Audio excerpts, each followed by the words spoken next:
The EP Podcast. Heard everywhere podcasts can be found, and always at theeppodcast.com.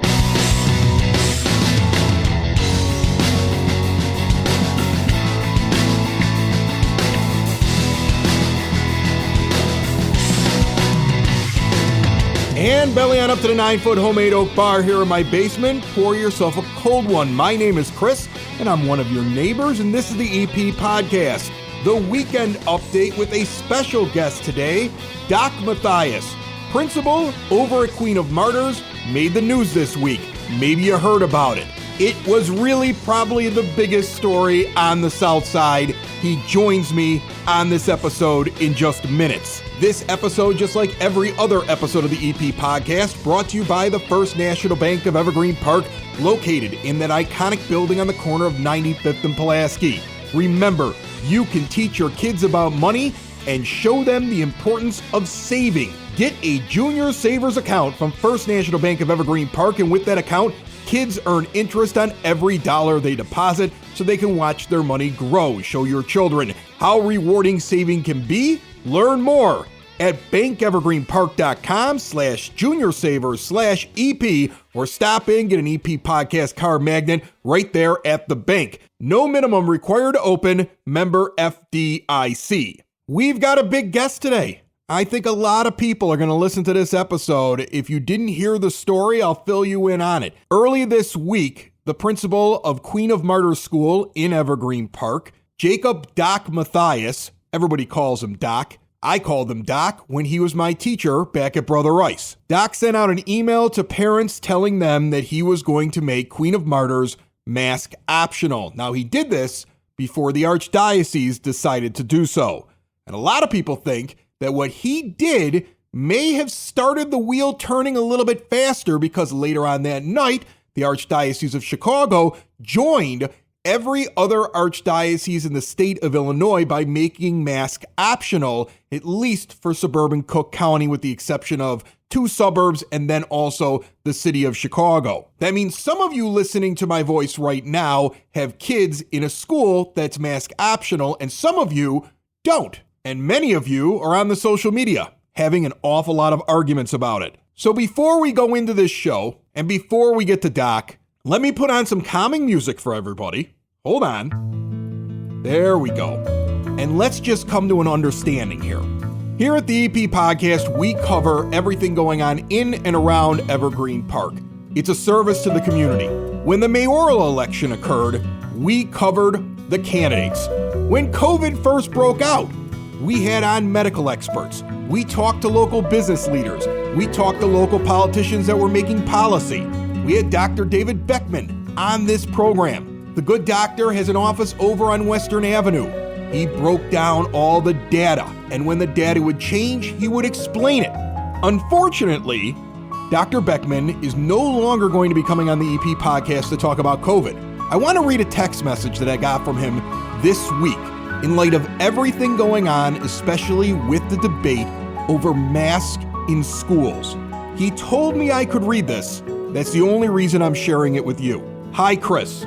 I don't know if I can talk about COVID anymore. It has become so politicized now. People claim that science changed. They cite no evidence to support those statements. Fatally flawed studies to promote messages are used by the CDC.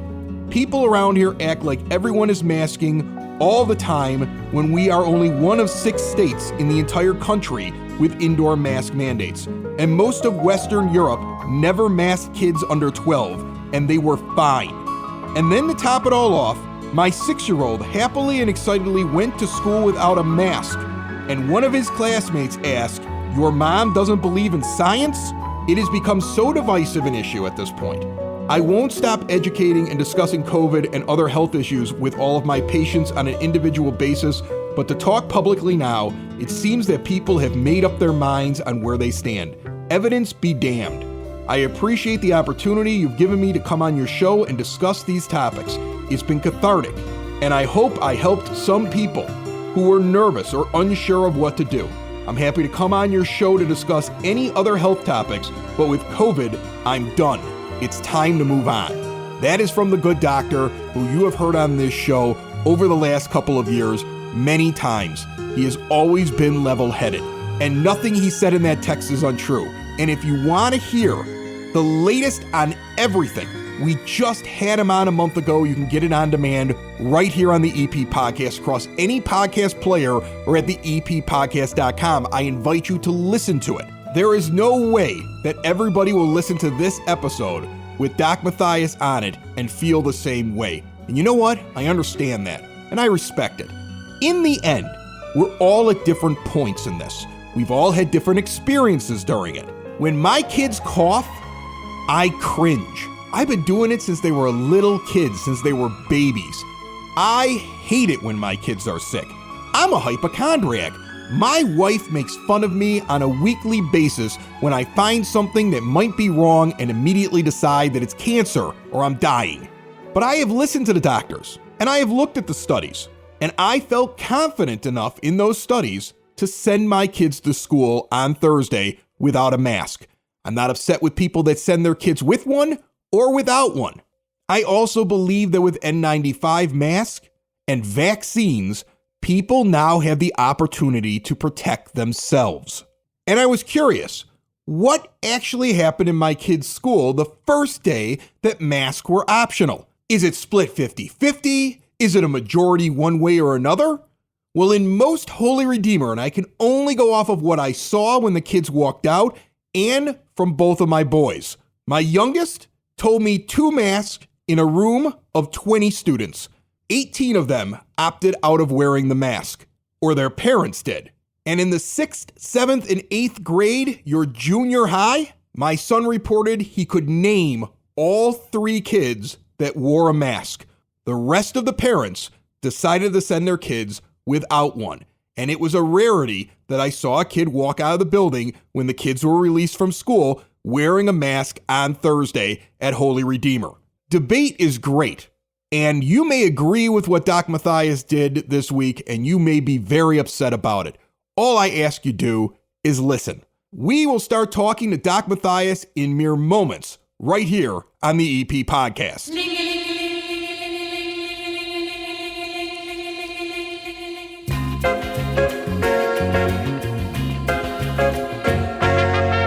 It is now time for your weekend weather here on the Weekend Update, brought to you by Liebforth Law. Larry Liebforth, a close personal friend of mine, practiced law in the south suburbs for decades here out of Evergreen Park, and a former president of the Southwest Bar Association. He has brought in big settlements for personal injury lawsuits and also handles criminal defense, real estate, probate, and corporate law. For justice, equality, and trust, reach out to Larry at 708-499-6300 or visit liebforthlaw.com. The day this episode comes out, Friday the 11th, 43 is your high, and then it's going to drop down into the teens overnight. Highs in the low 20s, lows in the teens all weekend long before we get into the mid-30s on Monday. No snow, no rain expected. That's a good thing. Back in the early 90s, I was a student at Brother Rice High School, and my science teacher, actually biology teacher, was Jacob Doc Mathius. Earlier this week, he sent out an email to parents of students at Queen of Martyrs Grammar School at 103rd and Central Park in Evergreen Park, telling them that he was going mask optional, even though the Archdiocese was not. In fact, in the letter, he said, "I expect swift retribution," and that came very quickly. He's currently on administrative leave. Meanwhile, later on that evening, the Archdiocese changes their rule for suburban Cook County schools. So Doc's school is currently mask optional. So is Most Holy Redeemer as well. They are the first schools in Evergreen Park and this area to do so. And this story got so big that if you Google it, you can see places around the country picking up the article and running it in their local areas. Joining me on the phone line right now, Doc Mathius. How are you, Doc? Great, Chris. Thank you so much for the opportunity to be on your program. Well, thanks for coming on. And I got to tell you, I don't know what's weirder. And you tell me, is it weirder that I used your first name for the first time, I think, in my entire life? Because I think anybody that's ever met you just knows you as Doc. Or is it weird that 30 years after you met me in high school, you're being interviewed by me on something called a podcast that can be listened to on demand around the world on a myriad of devices we could have never even imagined in the early 90s. Well, I'm going to go with option C. And option C is that I've taken 70 trips around the sun, and I've never had any notoriety whatsoever. Happily, I've never had any notoriety. It's something I've never strived for. When I undertook the action that I undertook last Tuesday morning, I undertook that action to ameliorate a situation in my school. I can't control anything other than what's going on in my school. And I had no idea of the flood of emotion that would release. The focus was on the kids, and somehow it's been turned on. The focus has been turned on me, and I'm not happy about that. I truly am humbled and thankful for the support that I've received from so many people, not just the wonderful folks in my parish and my school communities, but from all over the state of Illinois, and some folks that are not even in the state of Illinois. So this is something that I was not looking for. But I am grateful that there's been an outpouring of relief and joy that parents have a choice on how they can send their kids to school. Yeah, you started something, I feel like, and I know you're a humble guy, and I'm sure you would tell me that I'm wrong here, but I'm a parent that has kids in Catholic school. Now, I've one over at Macaulay that, since it falls inside of the city of Chicago, they are not mask optional yet, but the Archdiocese has now made it for suburban schools, not in Chicago or Evanston or Oak Park. It's complicated. They believe that there's things that are put in place that don't allow them to do it.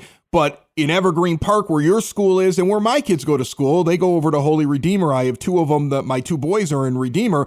Things changed. On Thursday, they were able to go mask optional. Both my kids went without one. And I saw a lot of kids going in the building, smiling, excited. I saw teachers that looked like they were happy to see their faces. And I understand that people are on a different end of the spectrum here, but what you did seemed to have sparked something. I looked at social media and watched what was going on in the news and looked at the response of the Archdiocese after just within a day beforehand. They had basically been saying this isn't going to happen for a while, and things changed so quickly. I feel like you had a massive impact. Do you feel that way? I truly do not, Chris. I think it was more coincidental than me having an impact. I don't know. I just don't have an answer because I don't know for sure. But what I heard earlier was it sounded like you said that you have kids that are going to Most Holy Redeemer, and we need to talk about that after we're off the air here. So no, I'm kidding. Listen, Doc, Dan Turney over there is a nice guy, right? I've met him a couple of times. But that job opening was open at the exact same time as what was going on at Martyrs. When you got hired at Martyrs, I was like, how did we miss out on Doc? No offense, but I was like... Oh, no. I think they're probably saying, thank God we didn't go after this guy. But you know what? Dan Turney is a great friend and colleague. And I'll tell you what, your kids are in the second best place that they possibly can be, next to Queen of Martyrs. Great friends, great guy. But to get back to the point, no, I truly, if I felt like I had kind of stirred a movement, I would say so. But I do question that. But in some small way, at least I was able to touch the people that depend on me. They depend on me to do the right thing. There's a axiom in education. I think it's actually legal doctrine in loco parentis. It means that when parents turn their kids over to their administrators and teachers at their school, the teachers, because of the absence of their parents, become their parents. And it's something that I've taken my whole educational life. I've taken very, very seriously. And there I am. I'm their dad. I'm their dad there, and I've watched the struggles, and I'm not going to throw a blanket over everybody, but there were kids that were struggling. The difficulties that are rising more and more in developing speech patterns, and the rising rate of speech impediments, the social emotional aspect. I got to the point, Chris, where I felt I had to do something. This little nobody principal in this small school in Evergreen Park, Illinois. How can I expect that this is going to draw any attention? I wasn't looking for the attention. I just did what I thought I had to do for my kids and for their parents. So why don't we go through real quick the decision that you made, just for all the people that are listening, because everybody has a different view on this. And I think that the hardest thing for people to understand is that your view may be different from somebody else's because you're at a different stage or you've had a different experience over the last couple of years. I mean, I will admit that early on in this pandemic, when we didn't know what was going on, I stood inside of the church. You can ask Father Marty about what happened, because the EP podcast was recording the masses for Queen of Martyrs and for Most Holy Redeemer and sending them out on our feed when nobody could go to church. And I got into an argument with a guy who wasn't wearing a mask, who came too close to me. And I was like, back off, man. I got a kid with asthma. And I had an argument inside the church. Okay. I mean, I have had my times when I've been very nervous and very worried about what is going on. But I've also had, doctors on this show. People who listen to this show know that Dr. David Beckman from over on Western Avenue here in Evergreen Park has been on throughout the entire pandemic and talked about the science behind things and the studies that are there. I know that the first time I went out someplace and didn't have a mask on, I felt nervous. I had to get used to the entire idea after not doing it. But I also know that it's important to continue to educate yourself on the science, because it continues to change. That's what science does. You are a biology teacher. I think you understand that more than anybody, that a theory that occurs or a study that comes out 2 years ago may not be the same as what they've learned at this point. So what did you see that made you feel comfortable with the idea that these kids could take their mask off inside of the school and that the restrictions were worse than the actual virus? I can point to a poignant moment some weeks ago, perhaps a month, that really crystallized it in my mind. In addition to everything that I just talked about with the social emotional difficulties and the speech difficulties, I was just exiting my office and. Forgive me, I can't remember if it was a pre-K class or my kindergarten class. They were down near my office for the restroom break, and saw a beautiful little girl comes out of the restroom to get in line with her classmates, and she didn't have her mask on yet. And Chris, I looked at her, and I didn't know who it was. Yeah. She put her mask on. And I knew her immediately. And I said, "Oh dear God." I think in addition to everything else that I'm hearing, I'm reading, something's got to change. And I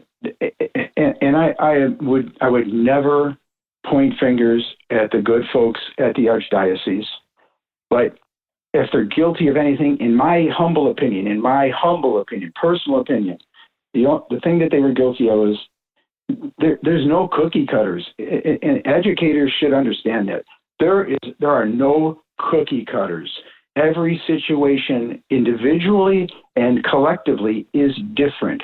I thought the mistake that they made was not giving each school the autonomy to make a call for their community, for their specific demographic.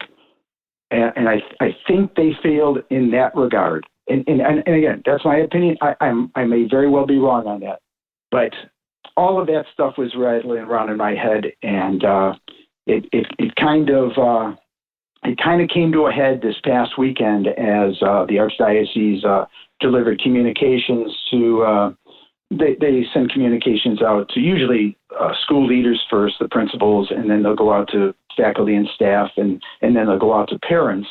They anticipated there could be some pushback from maintaining the mask mandate after the I think it was Sangamon County judgment, Yes. downstate.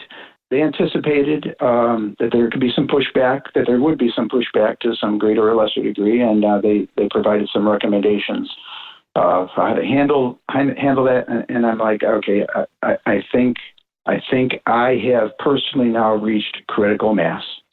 They're acknowledging that this is going to be unpopular in face of everything else that I have discussed with you. And collectively, Chris, all of that data, I just collated in my head, and it was time. It was time. So Sunday night, I actually composed the letter that perhaps many of your listeners have seen. I know you've seen it. My intent was to send that out on Monday evening after I had cleaned it up a bit, parts of the day on Monday.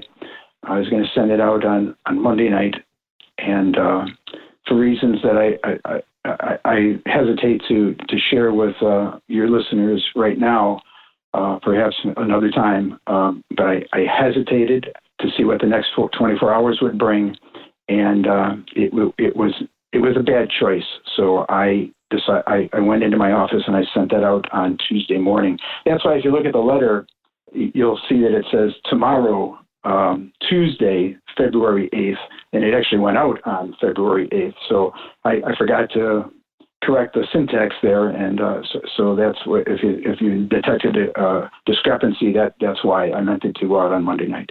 So now, and here's the thing, we've had doctors on this show. I think that in the end, I think most people who've looked at the data can see that you have children at such a low risk. You have now with the Omicron virus, the cloth masks are not the effective thing that we thought that they were back when we were with the other strains. And like you said, you're watching the effect that it's having on children. The question I have for you, because I'm really curious about this just as a parent, back around like in December, I started laughing with my wife. I hope nobody takes offense to this, but I thought it was kind of ridiculous. I got an email every day that there was a kid in one of my kids' classrooms that had COVID.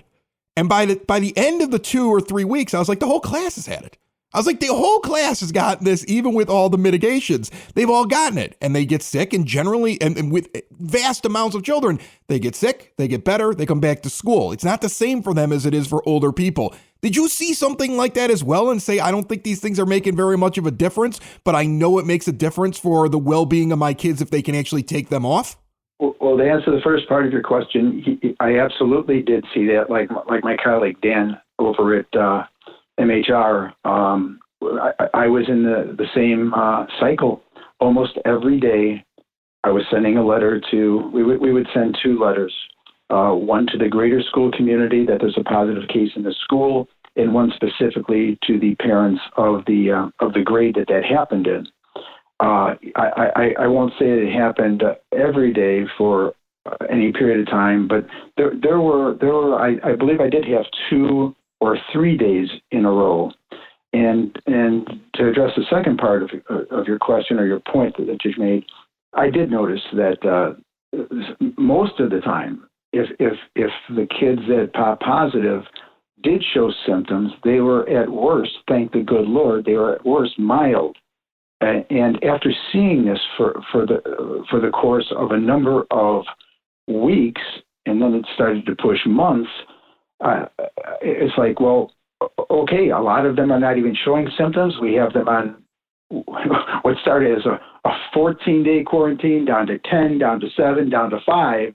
So after the 5 days, they came back and they were just fine. So yes, that was more data that was rattling around in my head and more rationale that I needed to process. So my brother and sister principals in the area, and of course all over Chicago, we were all perceiving the same kinds of things, I'm sure. And I certainly do not want to speak for them. I wouldn't presume to do that. But as it pertains to what you've seen at MHR, yes, we were doing pretty much the same thing. All right. So what do you think's going to happen here? You're on administrative leave right now, but the thing is, they went to the policy that you were trying to enact within like a couple of hours after they put you on administrative leave. Do you think that it's broken right now between you and the Archdiocese, or do you think that it can be mended and you might be able to return to Queen of Martyrs? You know, that's a hypothetical. It's really, really hard to argue. All I'll say is, you know what? Gospel values, forgiveness, redemption, love. We'll see. We'll see. I got one more thing for Doc coming up here in just a moment. This is the EP Podcast. Quitting smoking is hard, and not everyone is going to find success with the same product. Luckily, for those of you on the South Side, there's Cool Clouds Vapor Shop. Since 2014, Cool Clouds Vapor Shop has been offering a variety of electronic cigarettes and e-liquids, helping adult smokers find the right fit when looking for an alternative. And there's nothing like walking in there and finding a large range of devices you can use. They even have a tester bar with over 150 incredible flavors to choose from. Reed, Bridget, and their staff provide a welcoming environment where smokers can come and have an honest conversation about their smoking habits and their goals. And now Cool Clouds offers a range of CBD products that can help with pain, inflammation, anxiety, sleep. New customers receive 10% off in Evergreen Park at 3837 West 95th Street, Tinley Park at 7899 West 159th Street, or University Park, 1303 Hamilton. Adult smokers, visit Cool Clouds Vapor Shop today, providing quality products at reasonable prices and the best customer experience possible. Doc Mathius, I appreciate you coming on. I can't let you go, though, without telling some stories. Do you mind if I wanted to... Oh, geez. Oh, here we go. I had a guy that came over this morning for something else here at the studio. He was recording a podcast for his company, and he goes... And I said, I got Doc Mathius coming on. And he goes, will he remember you? Because I told him that I had you in school. I'm like, I don't know how he's going to forget me. And I'll tell these two stories and I'll see whether or not Doc remembers them. So I have a White Sox jersey, first of all, hanging down here that I eventually put Frank Thomas's name and number on because he was my favorite player back then in the early 90s. My daughter wears the jersey, and you had this all-school raffle where guys were buying like 40 tickets at a time. And I was one of those kids that never had any money on him. Like, never any money on him. And you start giving me a hard time while I'm sitting in your biology class. Like, Lanuti, you're a White Sox fan. Like, why don't you have it? And I'm digging through my pockets, and I am able to buy one ticket the day that you do the drawing. You have this giant bowl of the entire school. You mix the thing like crazy. You stick your hand in, you pull it out, and you got Chris Lanuti on there. The whole class goes nuts and starts screaming, this is ridiculous. After they all bought all these tickets, and I had the one ticket, and I end up winning the jersey. I'm sorry, we were both fortunate that we survived that day, Chris. Yeah, they thought it was fixed. They thought it was fixed, Doc. They thought you helped me get the jersey. And I watched you do it. You spun that thing around. You must have great sleight of hand if you fixed it. But the other thing, and I have a picture of it because it was in the yearbook, and I'm going to dig it out today so we can put it on social media when I post this show. I won a raffle to shave Doc Mathias's head once at a pep rally in front of the entire school at Brother Rice. And I remember when I walked up to you after I was drawn, you were giggling and you wouldn't move your lips, and you said under your breath, you better not cut me with that thing. And I was so nervous. I was so nervous. And you didn't. Thank the good Lord. Yeah, everybody's screaming. I'm like, if I cut him, he's going to kill me. I was so nervous cutting your head. But I'm sure you remember me shaving your head. Absolutely. That's one of those unforgettable moments out of Brother Rice, for sure. Did you have great regret when you realized that somebody was actually going to do that? Like when you decided to do this, or if somebody convinced you to do it, did you have regret at that moment? I think the first thing I did is I went right down the middle. Because, I mean, what else are you going to do when you're going to shave somebody's head? I just put a streak right down the middle of your head. At that moment, did you feel regret? No. It's kind of like the decision I made on Tuesday. You know what? I knew what I was getting myself into, so I was committed. That's why I wasn't surprised. I was not. When I read that thing and when I saw what you did, I wasn't surprised because you know what? I mean, look, you're a vet. Yeah, and then you did 43 years at Brother Rice High School from what I read. I didn't know it was that long, but holy cow, congratulations to you. That's an incredible accomplishment. And then you go and you become a principal. But in my experience with you, you're a guy, you believe in something, and then when you know that you believe in it, you're not concerned about what the consequences are. If you believe it's right, right is right. And that was what I took the moment that I read it, and I was like, this is the kind of person I would have always expected this from, and you didn't let me down, Doc. Thank you, Chris. Thank you for that. Look, don't be a stranger. I'm hoping that you get yourself reinstated there, and in 6 months to a year, you're down here at the 9-foot Homemade Oak Bar, and we're just talking about some fun event going on at Queen of Martyrs. Sound good? That sounds awesome. Chris, thank you so much for the opportunity. God bless you, my friend. Look at all those people in this great suburb driving down 95th and Kedzie. What a great place. It's called Evergreen Park, but we know it better as the EP. We're known for more than just the Unabomber. Remember Ted Kaczynski? You guys might even remember that big old rooster on 95th Street. It's all part of EP's history. So listen up to the EP podcast. You might be asking why. Because we talk about all things and we celebrate all the great things in the 60805. It's the EP podcast. All things Evergreen Park. It's the EP podcast. Evergreen Park.